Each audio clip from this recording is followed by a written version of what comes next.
Hello students, my name is Ipra Gupta from SKLGD Public School. Today I am going to start the first chapter of Political Science Equality. जो आपका first chapter है उसको आज हम पढ़ाने जा रहे हैं कि इक्वेलिटी जो है वो क्या होता है और हमारी डेमोक्रेसी में इक्वेलिटी का क्या मतलब है। अगर हम इक्वेलिटी की बात करें, इक्वेलिटी का मतलब होता है कि जो समानता है, जो हमारी कंट्री में रहने वाले लोग हैं उनको एक समान सभी को इक्वल राइट मिलने चाहिए। Equality is a one of the pillar in Indian democracy.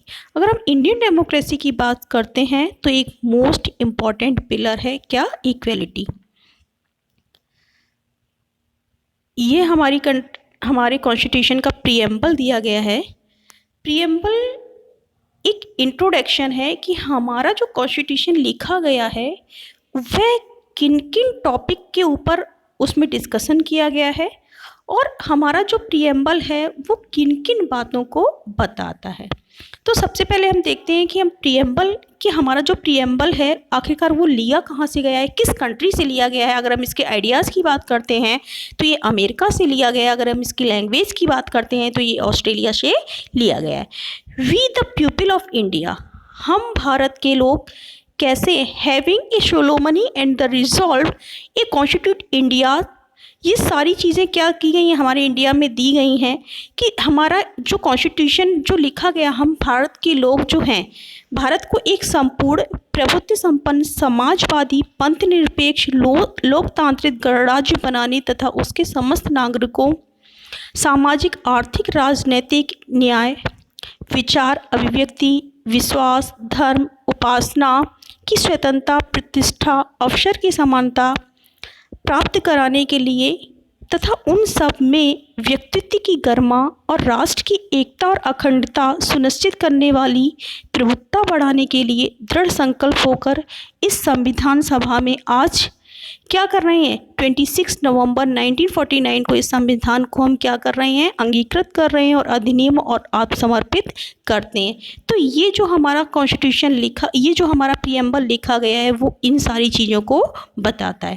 आपको हमने बताया कि क्या दी गई है कि जस्टिस, हमारे यहाँ पे जो जस्टिस प्रोवाइड किया जाएगा वो किसके आधार पर, सोशल एंड इकोनॉमिक के आधार पर एंड पॉलिटिकल के आधार पर। लिबर्टी, हर व्यक्ति को क्या होगी, स्वतंत्रता होगी। इक्वेलिटी, हर व्यक्ति के साथ इक्वेलिटी की जाएगी। एंड फेटर्निटी, हर व्यक्ति को अपनी बात कहने का अधिकार होगा। वो सारी चीज़ें कहाँ पर दी गई हैं, हमारे प्रीएम्बल में दी गई है। हमारे प्रीएम्बल को कब इसको एक्सेप्ट किया गया था, 26 जनवरी 1949 को इसको एक्सेप्ट किया गया था। हमने आपको प्रीएम्बल की पूरी हिंदी बताई है कि ये इस तरह से हमारा प्रीएम्बल क्या है, लिखा हुआ है। Indian constitution come into the force उस टाइम पीरियड की ये पिक्चर है जब इंडियन कॉन्स्टिट्यूशन क्या किया गया था, लिखा गया था 26 जनवरी 1950।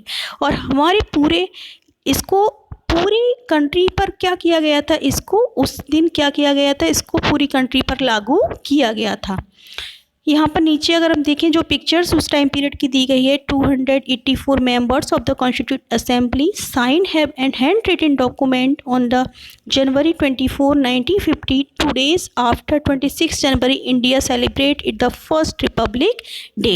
उस टाइम पीरियड की ये पिक्चर्स दी गई है। और इस पिक्चर्स में अगर आप देख रहे हैं ये भीमराव अंबेडकर की पिक्चर है, was the cheap and architecture of our constitution. It is because him that our constitution cover a wide range in the civil liberties including the freedom and religion, abolition and untouchability, जिसके ऊपर सबसे ज़्यादा work किसने किया था, भीमराव अंबेडकर ने किया था। अब यहाँ पर देखते हैं the Indian constitution recognise every person is equal. हमारा कॉन्स्टिट्यूशन क्या कहता है कि हर व्यक्ति क्या है, इक्वल है।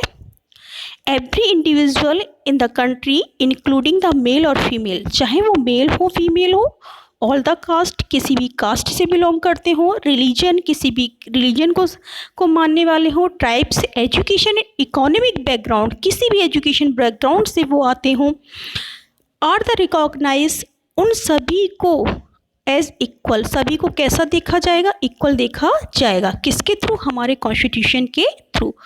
In our country, there are laws protect the pupil in discriminate and the ill treatment. और उन लोगों को क्या किया जाएगा, प्रोटेक्ट किया जाएगा जिनके साथ किसी भी प्रकार का अगर डिस्क्रिमिनेट होता है, डिस्क्रिमिनेशन होता है या उनके साथ इल ट्रीट किया जाता है।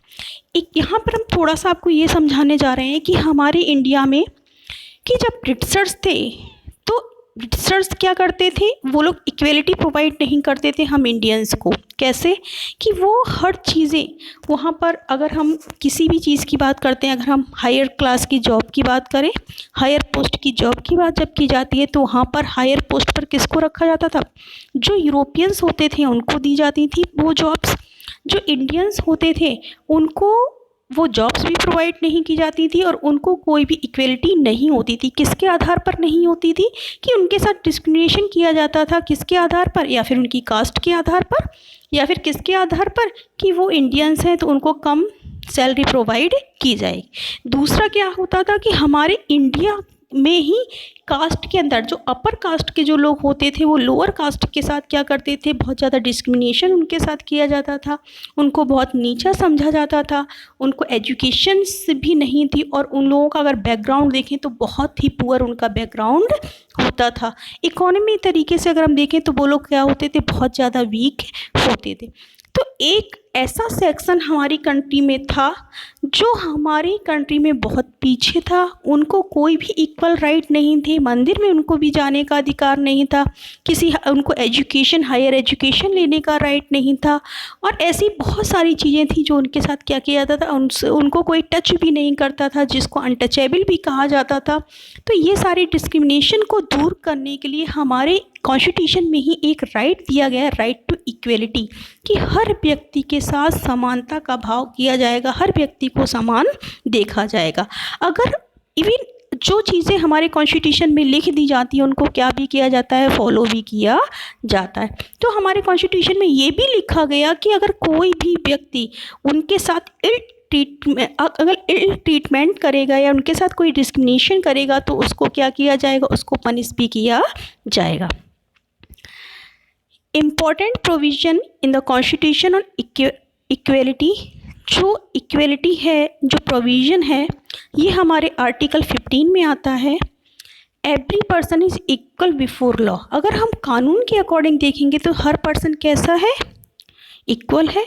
नो पर्सन कैन डिस्क्रिमिनेट, किसी के साथ क्या नहीं हो सकता है, डिस्क्रिमिनेट नहीं हो सकता है against the basis of their religion, race, caste and gender, और किसी के साथ कोई भी डिस्क्रिमिनेशन नहीं किया जाएगा उनके रेस, रिलीजन के आधार पर, उनके रेस के आधार पर, जाति के और कास्ट के आधार और जेंडर के आधार पर। Every person has access to all the public place. पहले क्या होता था, जो लोग होते थे उनको पब्लिक प्लेसेस पर जाने अलाउड नहीं होता था। इवन जब ब्रिटिशर्स थे तो उनके जो होटल्स होते थे, उनके रेस्टोरेंट्स होते थे, उनके जो क्लब्स होते थे, उनके जो स्कूल्स होते थे, वहाँ पर इंडियंस लोगों को परमिशन नहीं होती थी जाने की। तो वो सारी चीज़ें भी कहा गया कि नहीं, हर प्लेस पर हर व्यक्ति को जाने का राइट है, इंक्लूडिंग चाहे वो प्लेग्राउंड हो, शॉप हो, मार्केट हो, होटल हो। All person can use public wells, और हर व्यक्ति क्या कर सकते हैं, पब्लिक वेल्स का यूज करेंगे, रोड्स का यूज करेंगे एंड बाथिंग घाट का यूज़ करेंगे। अनटचेबिलिटी इज़ द एबॉलिस्ड, और उसको क्या किया गया है, एबॉलिस्ड किया गया है। In order to implement the equality that is the guarantee in constitution, the government has take two important step, और उसके लिए गवर्नमेंट ने 2 इम्पॉर्टेंट स्टेप लिए, क्या करने के लिए, जो इक्वलिटी है उसको और ज़्यादा क्या करने के लिए कि इक्वलिटी को कम से कम, जो इक्वलिटी है उसको और से लोग कोई भी इनइक्वलिटी ना करें, इक्वलिटी को प्रमोट करने के लिए फॉर्मेशन ऑफ लॉ, 2 कानून बनाए गए हैं। फॉर्मिंग, सबसे पहले देखेंगे हम forming laws that the protect every person right to be treated equal, हर व्यक्ति के साथ कैसा व्यवहार किया जाएगा, इक्वली व्यवहार किया जाएगा। और कुछ स्कीम्स भी ऐसी चलाई गई हैं किसकी, गवर्नमेंट के through, has launch the various program, काफ़ी सारे ऐसे प्रोग्राम्स चलाए गए हैं to help the disadvantage and communities, जो कम्युनिटीज़ को डिसएडवांटेज थे, उनके जो डिसएडवांटेज थे कम्युनिटीज़ में, these scheme are to ensure the great opportunity, और इन स्कीम से उन लोगों को क्या मिल जाएगी, ग्रेट अपॉर्चुनिटीज़ मिलेगी for people who have been treated unequal, जिनके साथ अनइक्वली क्या किया जाता है, व्यवहार किया जाता है, फॉर द सर्वलर कंट्रीज़। और ये आप यहाँ पर देख रहे हैं कंट्रीज़ लिखा हुआ है, सिर्फ इंडिया में ही अपर क्लास के लोग लोअर क्लास के साथ डिस्क्रिमिनेशन नहीं होता था। यह जो ब्रिटिशर्स थे उन्होंने केवल इंडियन के साथ डिस्क्रिमिनेशन नहीं किया था, बल्कि अदर ऐसी भी कंट्रीज़ हैं जहाँ पर रहने वाली जो अदर कास्ट के जो लोग हैं, अदर रेसेस के जो लोग हैं, उनके साथ भी क्या किया जाता है, डिस्क्रिमिनेशन किया जाता है। तो किसी भी कंट्रीज़ में जो बहुत सारी ऐसी कंट्रीज़ हैं जहाँ पर अनइक्वली ट्रीट किया जाता है, लेकिन इंडिया में उन लोगों के साथ कैसा ट्रीट होगा, इक्वल ट्रीट होगा। नेक्स्ट, अगर आप ये देख रहे हैं कि ये एक स्कीम है जिसमें बच्चे क्या कर रहे हैं, भोजन कर रहे हैं, और ये कौन सी स्कीम हम आपको बताएंगे, ये मिड डे मील है। मिड डे मील का मतलब है mid day meal, mid time का जो भोजन लोगों को प्रोवाइड किया जाता है। Refer to the government introduce refer to the program introduced in the all government elementary school to provide the children with the cooked lunch। इसमें क्या किया जाता है, हर एलिमेंट्री जो स्कूल हैं गवर्नमेंट्स के द्वारा जो लॉन्च किए जाते हैं, उन हर स्कूल्स में लोगों जो स्टूडेंट्स होती हैं उनको मिड टाइम का भोजन प्रोवाइड किया, कुक्ड फूड उनको प्रोवाइड किया जाता है। और अगर आप यहाँ पर देखेंगे, हर बच्चा, चाहे वो किसी भी कास्ट का हो, किसी भी रेस का हो, किसी भी कम्युनिटी से बिलोंग करता हो, किसी भी प्लेस का हो, किसी भी कलर का हो, किसी भी जेंडर का हो, हर बच्चे को क्या प्रोवाइड किया जाता है, एक ही प्लेस पर बैठकर सारे बच्चे एक साथ बैठकर क्या कर रहे हैं, भोजन कर रहे हैं। तो यहाँ पर हम इस प्रोग्राम से हमें इक्वेलिटी देखने को मिल रही है। मीन्स हमें यहाँ पर हम देख सकते हैं कि हर बच्चे के साथ कैसा ट्रीट किया जा रहा है, इक्वल ट्रीट किया जा रहा है। क्योंकि पहले हमारे इंडिया में अपर कास्ट और लोअर कास्ट को लेकर बहुत अधिक डिस्क्रिमिनेशन थे। मीन्स जो हमारे देश की जो कंडीशन थी, एक ग्रुप ऐसा था जिसको बिल्कुल ही हमारी जो कास्ट, हायर कास्ट के लोग थे, उसको बिल्कुल ही क्या करते थे, बिल्कुल ही इग्नोर करते थे। तमिलनाडु, और ये सबसे पहले कहाँ पर स्टार्ट किया गया है, Tamil Nadu was the first state start the mid day meal in school. सबसे पहले मिड डे मील कहाँ पर स्टार्ट किया गया है, तमिलनाडु में स्टार्ट किया गया था 2001 में। The supreme court instructed all the state implement mid day meal scheme in their school. और 2001 में जो हायर सुप्रीम कोर्ट था, उसने ये सभी स्टेट्स को ये अलाउंस किया, ये बताया कि हर स्टेट को मिड डे मील जो भोजन है वो हर स्कूल्स में क्या करना चाहिए, एलिमेंट्री स्कूल में प्रोवाइड करना चाहिए। किसको, स्टेट को ये स्कीम चलानी चाहिए। Mid day meal had many positive effect. अगर आप मिड डे मील की बात करें, इससे क्या इफेक्ट आए हैं, बहुत सारे पॉजिटिव इफेक्ट आए हैं। More poor children begin enrolling in the regularly attending school. बहुत सारे बच्चों ने अटेंडिंग स्कूल, जो स्कूल है उसको डेली रेगुलर अटेंड करना स्टार्ट कर दिया। This program help the reduce the caste, जो कास्ट प्रिजुडिस है उसको बहुत सारे जो लोग हैं उन्होंने क्या, पक्षपात जो लोग करते थे उन्होंने क्या कर दिया, कम हो गया, रिड्यूस हो गया। Because both lower and the upper caste children in school eat the mid day meal together. और बहुत सारे बच्चे, चाहे अपर कास्ट के हों चाहे लोअर कास्ट के हों, सारे बच्चे क्या होते हैं, एक साथ बैठकर भोजन करते हैं।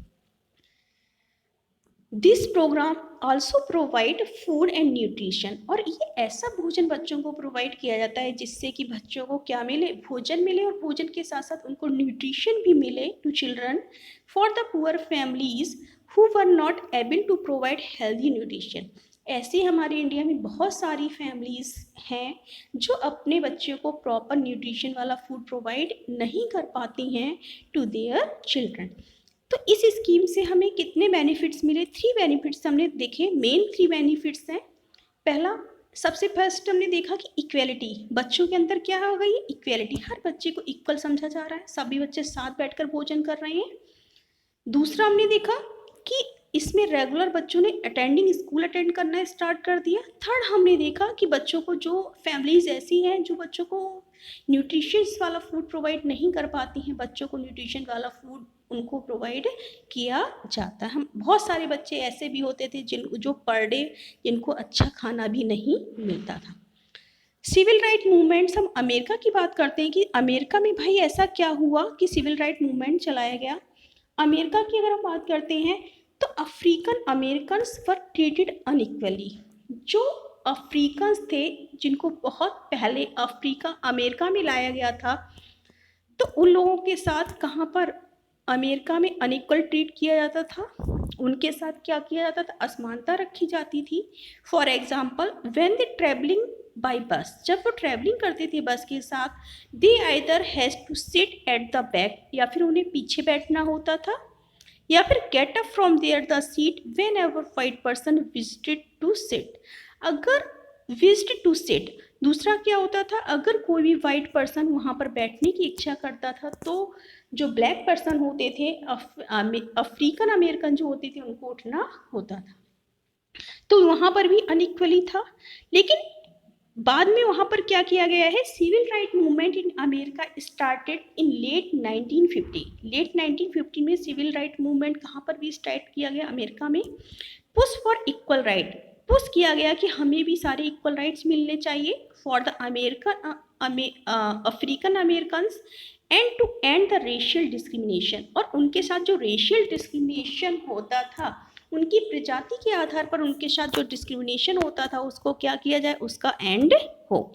यहाँ पर एक पिक्चर्स आपकी दी गई है, 1955 की पिक्चर है, दिसंबर 1, 1950। जो यहाँ पर रोजा पार्क हैं, जो सीट पर बैठी हुई है 42 पर की 42 ईयर्स की एक अफ्रीकन अमेरिकन वीमेंस है, and boarded the bus and go to home from the work, return होती हैं। One day the Rosa Park and the initiated a new era, आता है America quest in the freedom and equality.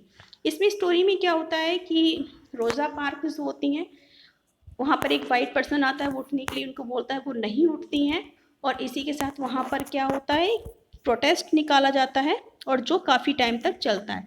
Civil right act come to in begin, कब आता है, start कब हुआ था, लेट 1915 में हुआ था। और सिविल राइट एक्ट वहाँ पर अमेरिका में कब बनता है, 1964 में बनता है।